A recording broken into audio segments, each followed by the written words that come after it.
Hey guys, this is Comic Uno, and today I'm doing a review for the Batgirl Annual, issue 3. Before I start talking about this issue, just want to give you guys a couple of updates. Of course, I have Comic Uno episode 107, and that's the show where I review all the comics I read this week in one show. And here are the exclusive comics. We got Scarlet Couture, issue 4, Tales of Terror, issue 13, Copperhead, issue 9, Daredevil, issue 17, and Deathstroke Annual, issue 1. So if you want to go check out all those reviews, go to Comic Uno, episode 107. But let's talk about this issue, which is the Batgirl Annual, which I was really excited to read, because I am a big Dick Grayson and Barbara Gordon shipper, I would say.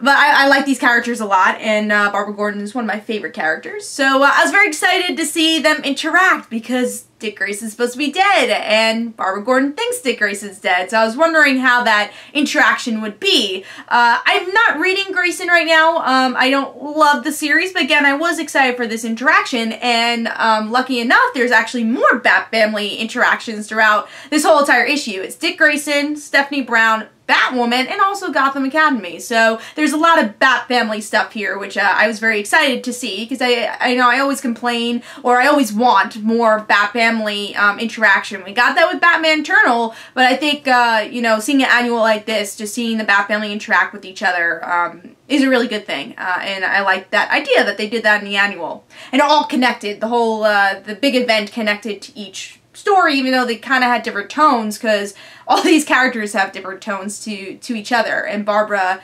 interacts with those different type of characters. So very cool cover. Again, I was very excited to read this annual, and let's see what's going on with the artwork first. There's different artists for all the stories. Grayson, I think, fit the most to what we're used to with the Batgirl series, a bit cartoony. Love the action for Batgirl, or for the first story with the Grayson storyline. Really, really well done action. Loved it. That is something I enjoyed the most about this issue, was how well done the action was, especially in this first story with the artwork. Then we have the second story, which is a bit more like Catwoman, I want to say, because we get to see Stephanie, who's, I guess, now part of Catwoman. I read issue 42 because she's in it, but I guess she's going to be a supporting character, hopefully, so she'll be in that series, so we get to see interaction with them. And then Batwoman, which is a bit grittier, and I thought the artwork was pretty good. There are some, like, facial things that I didn't love. I guess the extra lines on the face were a bit weird, like over here with Batgirl, if I could show you. Like, added dimples there. So I think they could have used less lines on the faces. So less detail would have been good for that one. But yeah, that's a bit grittier. And then we have the Gotham Academy tie-in, which is the artwork from Gotham Academy, which I enjoy. It's cute. It's cutesy. But yeah, pretty much for all the stories, again, with Barbara, for the first story, we get to see Barbara team up with Helena, who is in the Grayson story, and Dick Grayson trying for Barbara not to find out that he's there, but Barbara, like, kind of has, like, this moment is like, wait, that's Dick, and then realizes that it wasn't, because he's dead, and then she kind of walks away, and the next part of the story is with Stephanie, and they team up, which is fun, and like I said, I went through all those stories, but I'm going to go to each story and which ones I enjoyed the most. So, talking about the Dick Grayson one, I really enjoyed the action. Like I said, I enjoyed the team up with Helena and Barbara, and I like that they actually mentioned that Barbara could study the body language of Dick and know that it's him even if he has a mask. And even though, because there's a lot of high tension, a lot of adrenaline going on in this issue, so she didn't get to notice that Dick was wearing a mask, she noticed him by his butt. I thought that was very fun and very funny, and it fits what they're doing with Batgirl now. So I thought that was a cool little thing there. But, you know, as much as I like that they played off that Barbara is smart, at the same time I felt like Barbara was playing dumb here.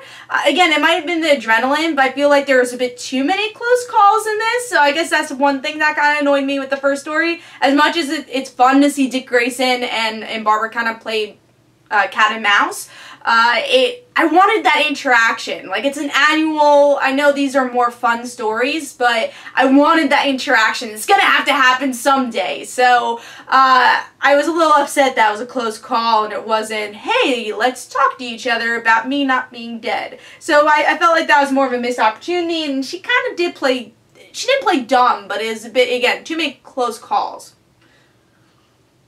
But the first story is still worth it, and that's definitely the bigger bulk of the issue. And then the Stephanie story is so much fun. As you guys know, Stephanie is one of my favorite characters ever, and Barbara Gordon is one of my favorite characters ever. Oh wait, they were both Batgirl. And one thing I really like about this series, I think it gives a lot of callbacks to previous runs, and we can talk about that with Batgirl issue 42, that also gives a callback to another run.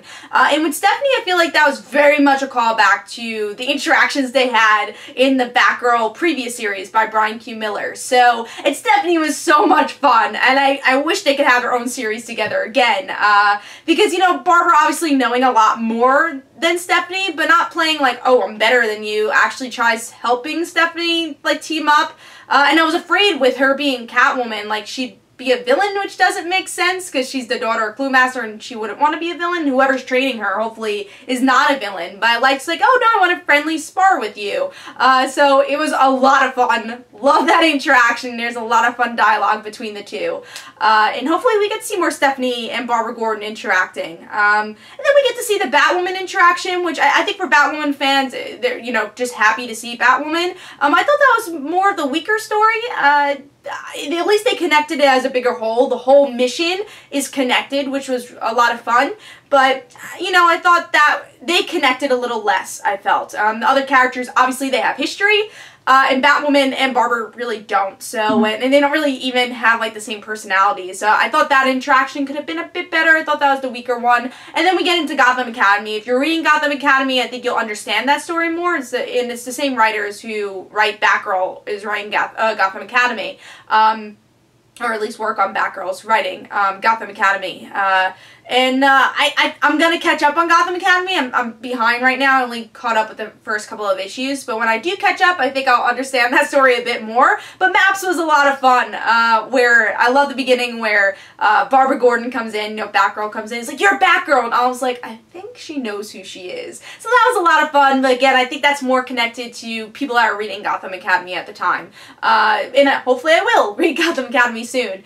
So yeah, a lot of good stuff here. There are some points where I feel like Barbara kind of plays stupid. Now it's more towards that first story. But overall, I thought this was a very, very solid story, and I liked how they ran all the stories to make one bigger story. That rarely happens with these type of annuals. So, Batgirl Annual issue 3 gets 4 stars from me. I thought it was very solid, a lot of fun, and definitely worth the extra $2. So pick it up. A lot of meat in here, a lot of great stories. So, hope you guys enjoyed. This is Comic Uno. Don't forget to follow me on Twitter. Don't forget to like my Facebook page. Also, in the description below, there's links for my comic book, Like Father Like Daughter. And don't forget to like the Facebook page of Like Father Like Daughter. I'll see you guys later.